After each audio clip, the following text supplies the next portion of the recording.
조갑제 TV 시청자 여러분 안녕하십니까. 2025년 12월 12일 오후 1시입니다. 통일교 게이트가 문을 활짝 열었습니다. 온 언론이 이 스캔들을 쫓고 있습니다. 그런데 통일교가 국민의힘 쪽과 민주당 쪽 양쪽을 상대로 정치 공작을 했다는 전체 그림이 나오고 있습니다. 그리고 전재수 해수부 장관은 뇌물성 돈 수천만 원과 명품 시계를 받았다는 의혹과 관련해 가지고 어제 사표를 냈고 대통령이 이를 수리했습니다. 첫 번째 어떤 부상자가 나온 셈이죠. 그리고 전재수 씨는 전재수 현직 의원입니다. 부산에서 삼선 의원을 한 분인데 부산시장 후보로 유력하게 거론되었습니다. 이게 좀 어렵게 되니까 이 스캔들이, 이 통일교 게이트가 내년 지방선거의 구도에도 매우 심도 있는 영향을 미칠 것으로 보입니다.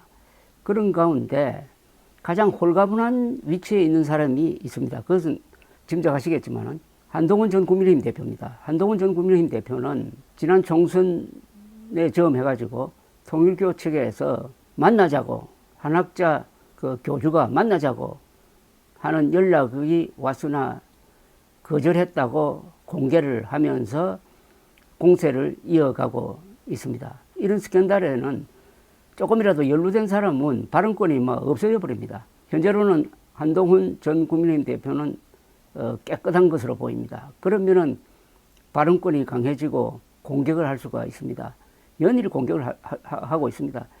통일교 게이트라는 말도 처음 만들어냈고 민중기 특검을 민주당 하청업자라고 하고 구속해야 된다는 주장을 하면서 이 상황을 정보전으로서 주도하고 있습니다. 방금 또 글을 올렸는데 계속 이재명 대통령을 집중 공격하고 있습니다. 민중기 특검을 지금 당장 압수수색해서 이재명 민주당 정권에 수사 정보를 넘겼는지 밝혀야 합니다. 이재명 대통령은 12월 2일 시점에 통일교가 민주당에 돈 준 것을 특검에서 진술한 것을 어떻게 알고 통일교를 협박한 것입니까? 아주 심각한 의혹을 제기를 합니다. 이재명 대통령이 너무나 뜬금없이 지난 12월 2일 국무회의에서 통일교를 해산할 수 있다고, 통일교가 민주당에 돈 준 것 불지 말라는 입틀막 협박에 나섰습니다. 당시는 통일교가 민주당에 돈 준 것을 민중기 특검에 진술했다는 사실이 외부로 알려지기 전이었습니다. 12월 2일 시점에는 통일교가 민주당에 돈 준 것을 특검에서 진술한 것을 몰랐으니 다들 이 대통령이 왜 저런 말을 하는지 의아했었습니다. 그런데 이재명 대통령은 12월 2일 시점에 통일교가 민주당에 돈 준 것을 특검에서 진술한 것을 어떻게 알고 통일교를 협박한 것입니까? 민중기 특검은 민주당이 정한 민주당 하청특검입니다.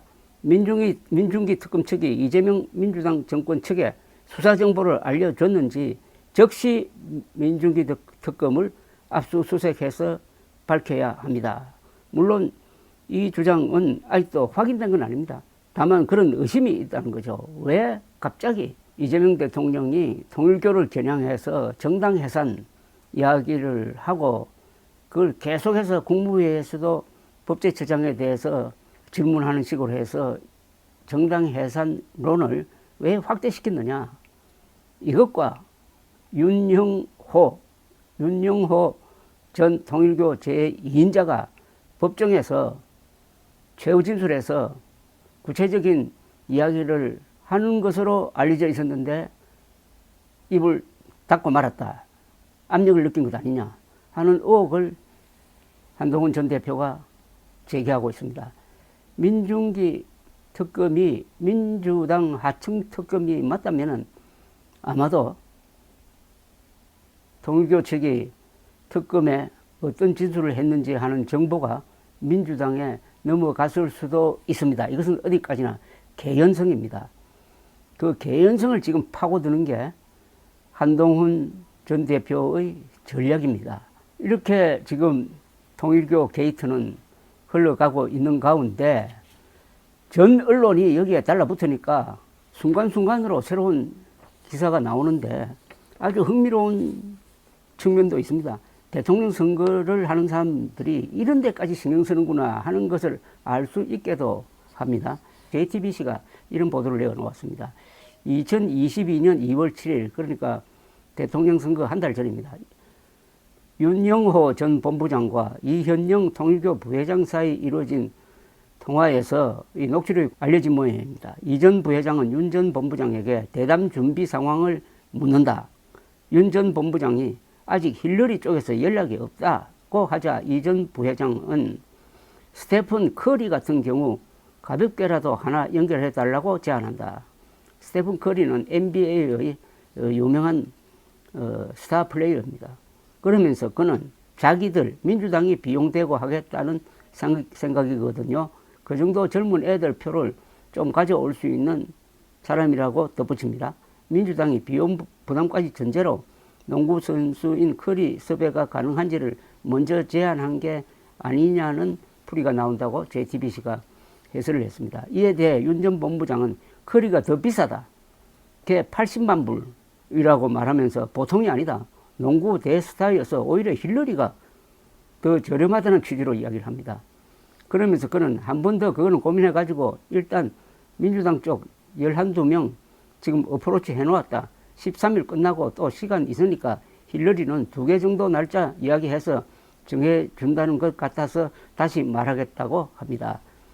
그러니까 이재명 후보와 힐러리, 이재명 후보와 커리의 사이의 어떤 화상 면담을 조성하고 있는 그런 모양입니다. 스테픈 커리는 2009년 NBA 골든 스테이트 워리어스 팀에서 데뷔해가지고 지금까지 활약 중인 농구 선수고 2015년, 2016년 시즌에는 만장일치로 MVP로 선정된 사람입니다.